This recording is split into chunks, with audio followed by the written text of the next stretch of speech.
Condemned men are forced onto warships, fighting to the death in a simulated naval battle right in the center of the capital. To make this possible, an immense sand arena has been violently flooded with millions of gallons of water. During the opening of this massive structure, the scale of the violence was staggering.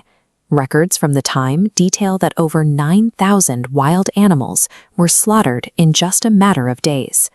Rome engineered this spectacle to project absolute dominance, proving to its citizens that the state controlled everything, even life and death.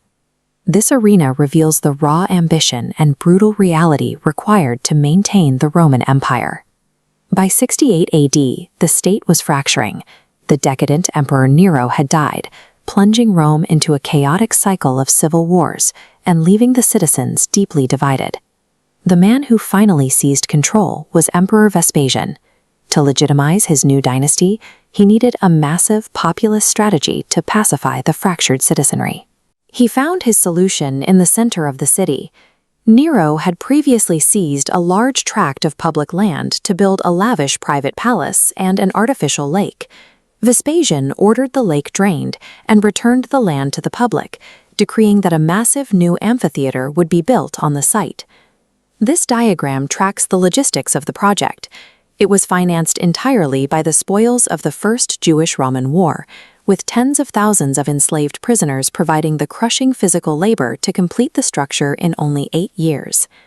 The Flavian Amphitheatre served as a powerful weapon of political propaganda, securing the new dynasty's first taste of unrivaled victory. At its operational peak, the completed arena could pack up to 80,000 citizens inside its massive stone walls. This cross-section shows how the seating was rigidly stratified to enforce Roman social hierarchy. The lowest, best views were reserved for the senatorial class, while the poorest citizens and enslaved people were pushed into the steep nosebleed sections at the very top. To protect this crowd from the punishing Roman sun, the state deployed the velarium.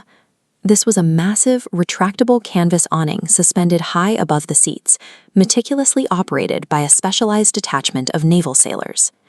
Deep beneath the arena floor lay the hypogeum, a dark labyrinth of service corridors and holding cells.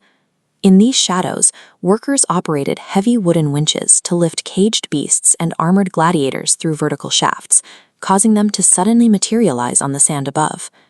Manufacturing this level of seamless, brutal spectacle was Rome's way of proving its absolute control over nature and humanity.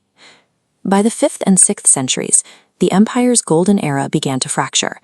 Rome was choked by dual threats: endless external military struggles and massive cultural shifts. The cost of exotic animals became impossible to sustain as the empire's wealth dried up. In 438 AD, gladiator games were officially banned, ending centuries of state-sponsored slaughter. The sudden, eerie silence of the arena perfectly mirrored the undeniable collapse of Roman power. The literal fracturing of the monument followed.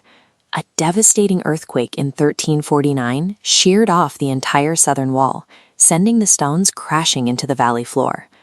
No longer an arena for emperors, the structure was reduced to a massive scavenger's quarry for the local population.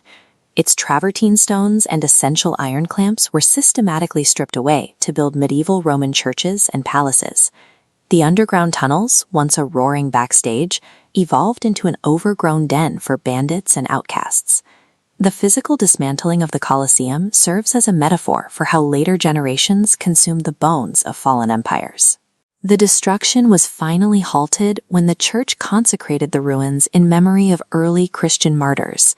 Today, the Colosseum stands as a global tourist beacon and a resilient architectural survivor. The arena that once served as the ancient world's ultimate stage for execution now serves as a monument protesting the death penalty. This golden illumination is activated specifically whenever a death penalty sentence is abolished anywhere in the world.